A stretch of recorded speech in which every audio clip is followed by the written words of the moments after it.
So today we're going to be doing something a little bit different.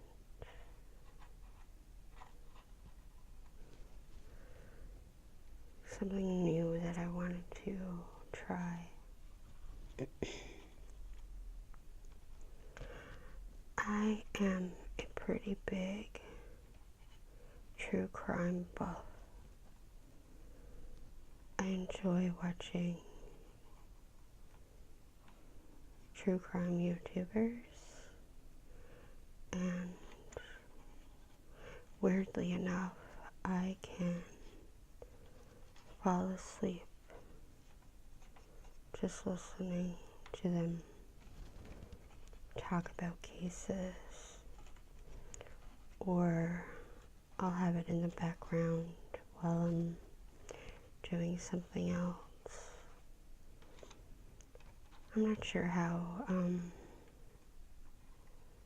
true crime and ASMR will mix, but I guess we'll find out. I am also going to be just brushing the keyboard just for a little bit of visual triggers. So we're going to go ahead and get started. The case that we're going to be talking about today is the Ariel Castro kidnappings,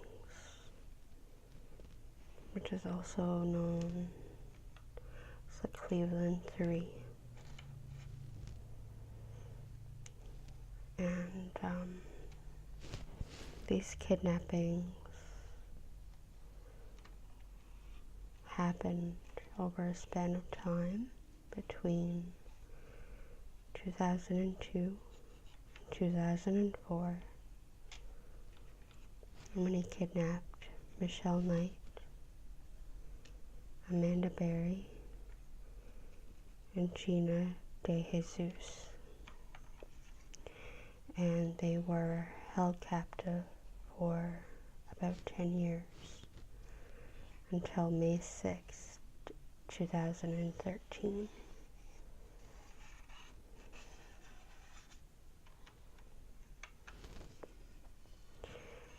Ariel Castro was born July 11th, 1960 in Duyaco, Puerto Rico.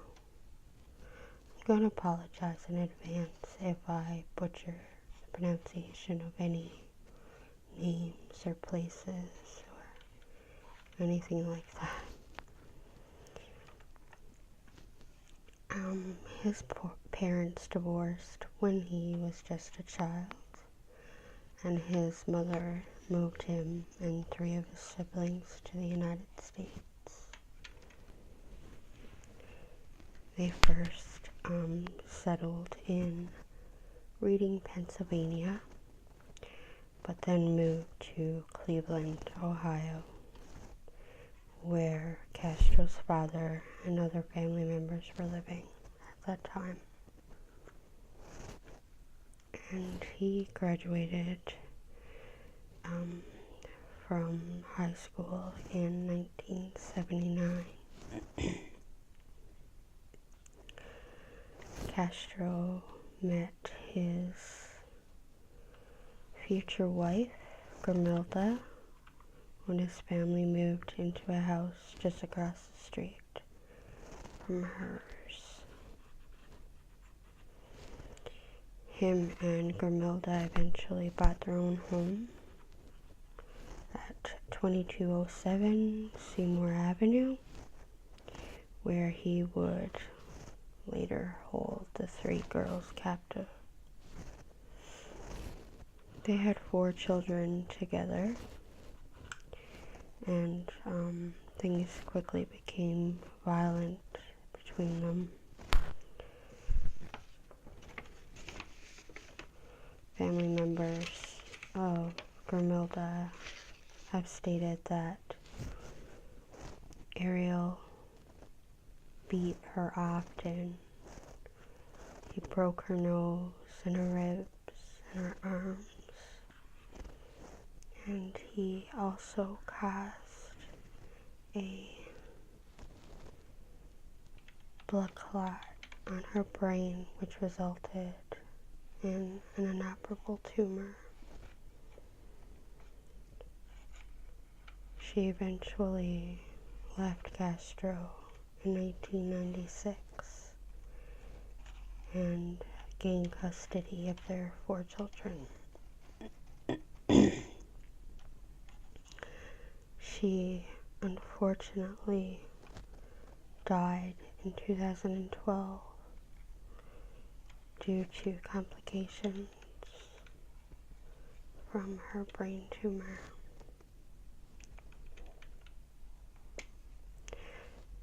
The first of the 3 women to be kidnapped by Castro was Michelle Knight.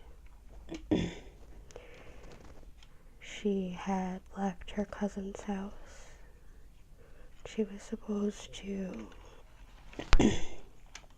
appear in court for a custody case involving her son, who was he was in the custody of the state at the time. When Michelle disappeared, authorities believed that she had run away voluntarily because she was angry over losing custody of her son. And her disappearance really was never looked into properly, unfortunately.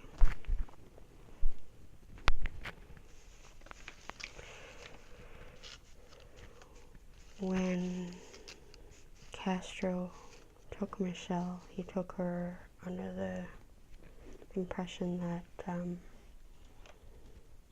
he was going to show her some puppies that he had.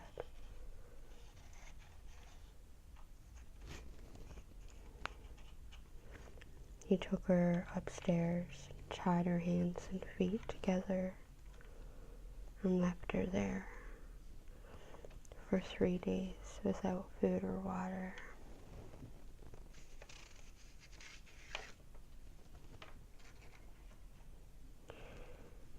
Amanda Berry was the next victim of Castro. She disappeared on April 21st of 2003, which just happened to be the day before her 17th birthday.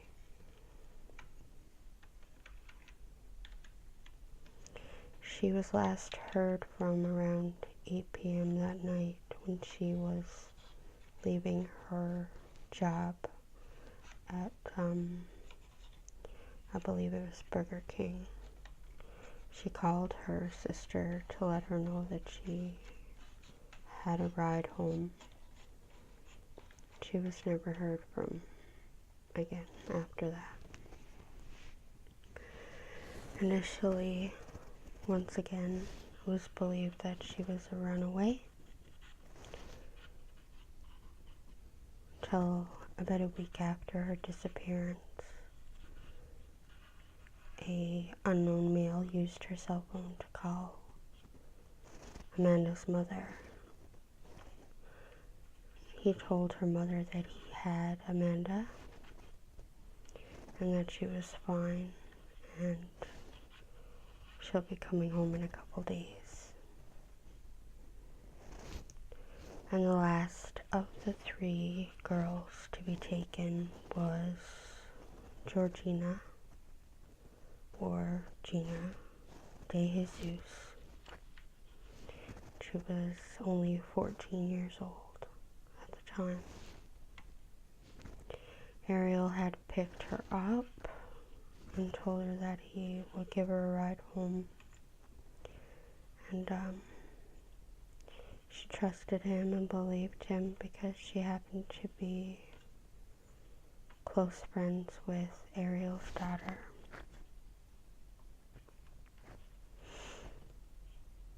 Again, for the third time, these girls, Gina was labeled a runaway, and there was not an Amber Alert sent out for her because there was no witnesses of her abduction.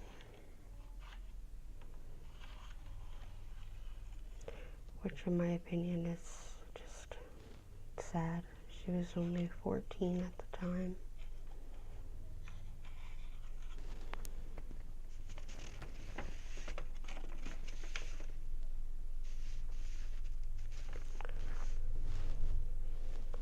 During the years that the girls were held captive,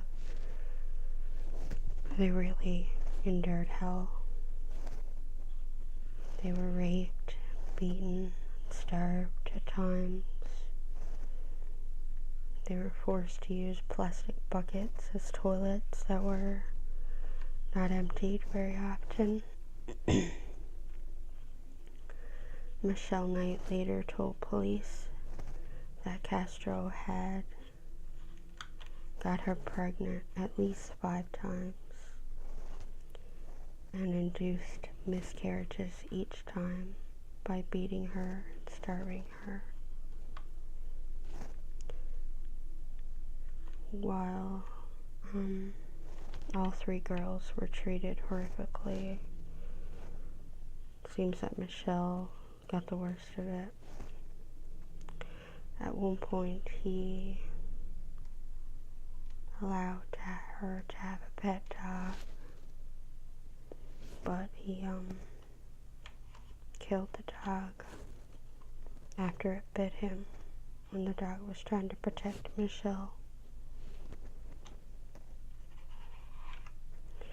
Castro also impregnated Amanda. He allowed her to keep the baby.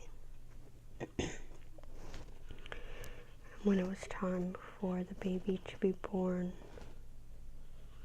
in December of 2006, he forced Michelle to deliver the baby and threatened to kill her if she didn't deliver the baby alive. At one point, the baby did stop breathing, but Michelle was able to resuscitate her.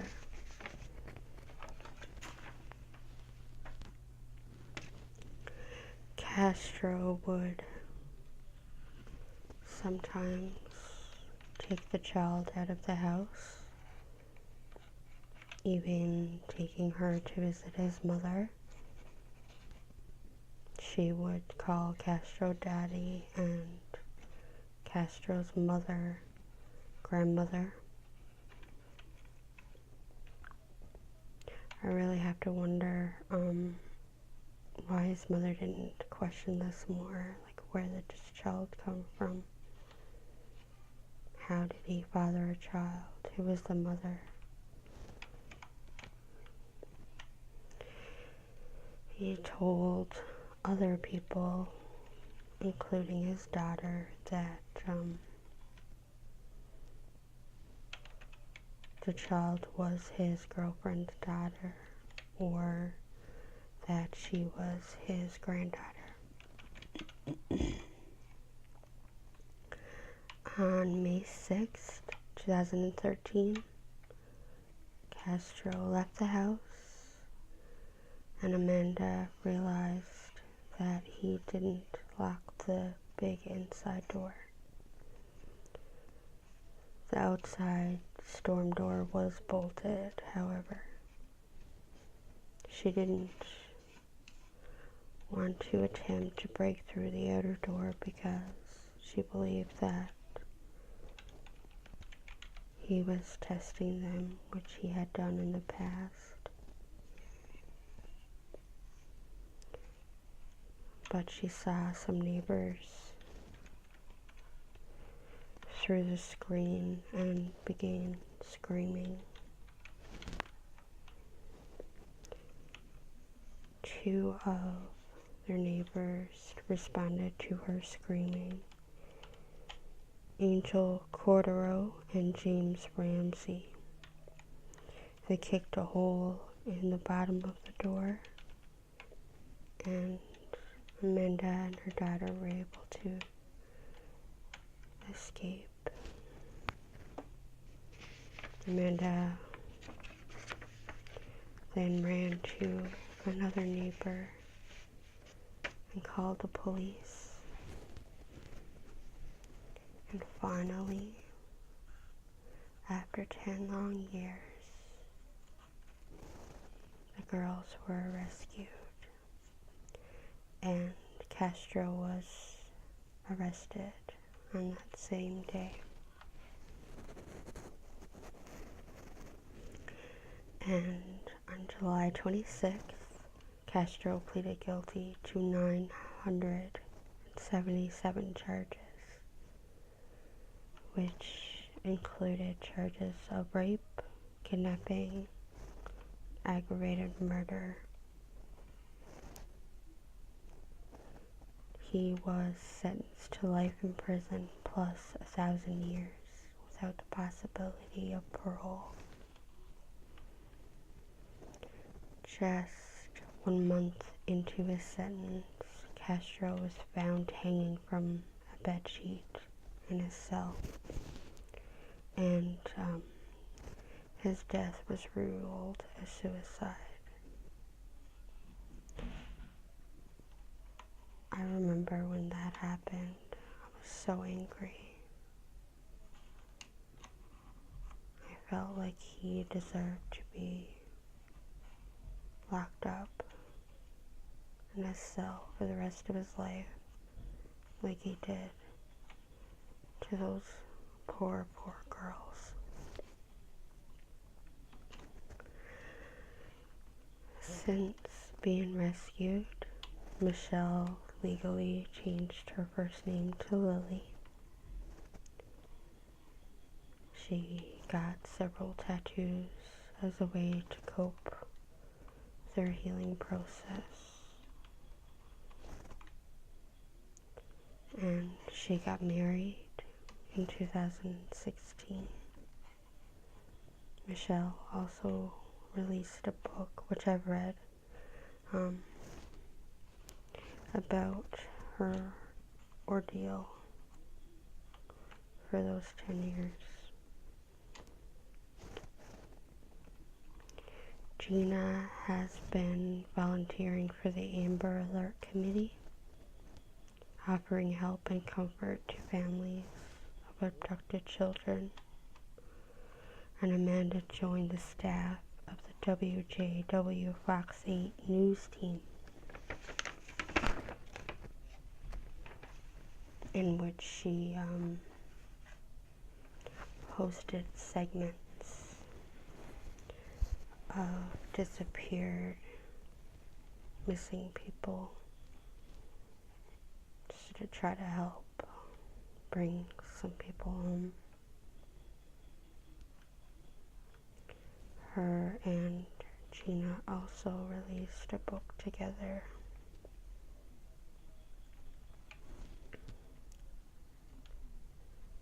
I think these women are warriors. I can imagine going through what they went through, surviving that, holding out hope.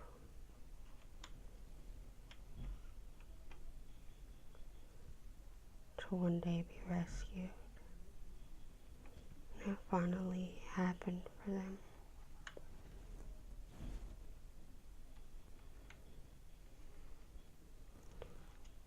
So that's it for our first ASMR true crime video.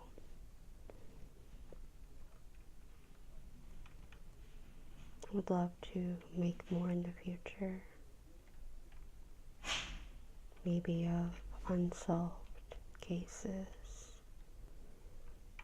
things like that. If you have any requests for any certain cases, just leave them in the comments or send me an email.